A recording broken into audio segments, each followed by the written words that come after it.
سی P O साहब की खुली कचहरी में कल एक वफद पेश हुआ है।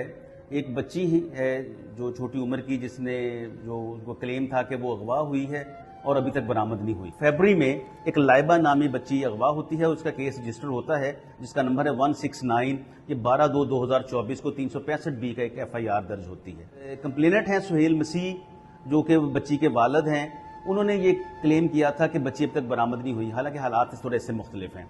ये बच्ची जो है वो फौरी तौर पे 12 तारीख को FIR होती है, 15/2 को ही हम इसे बरामद करके दारुल अमान भिजवा देते हैं। बच्ची वहां पे स्टेटमेंट देती है कि मैं अपने शौहर के साथ जाना चाहती हूँ, और इसमें जो बच्ची की इनका दावा था कि बच्ची बरामद नहीं हुई, तो बच्ची तो तीसरे दिन ही बरामद होकर 3 मरतबा दारुल अमान में भिजवाई गई है और उसने वहां पे स्टे किया है।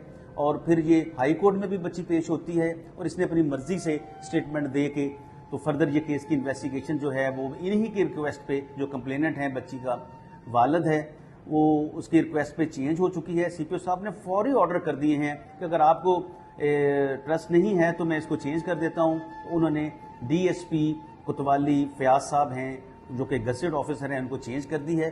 फर्दर वो इसकी तफ्तीश करेंगे। मेरा नाम लाइबा है। मैंने अपने पसंद से निकाह किया। मैं 2 दफ़ा अदालत में भी गई, हाई कोर्ट भी गई। उधर मैंने ये बयान दिया कि मैं अपने शोहर के साथ ही रहना चाहती हूँ। मेरे घर वाले बहुत ज़्यादा हमें तंग कर रहे हैं और मैं अपने शोहर के साथ ही रहना चाहती हूँ। अब इधर भी मैं ये बयान दे रही हूँ कि मैं अपने शोहर के साथ ही रहना चाहती हूँ। CPO साहब के हुक्म से तफ्तीश मेरे सुपुर्द हुई है। इंशाअल्लाह हर 2 फरीकैन को सुन के मेरिट पे तफ्तीश मुकम्मल की जाएगी।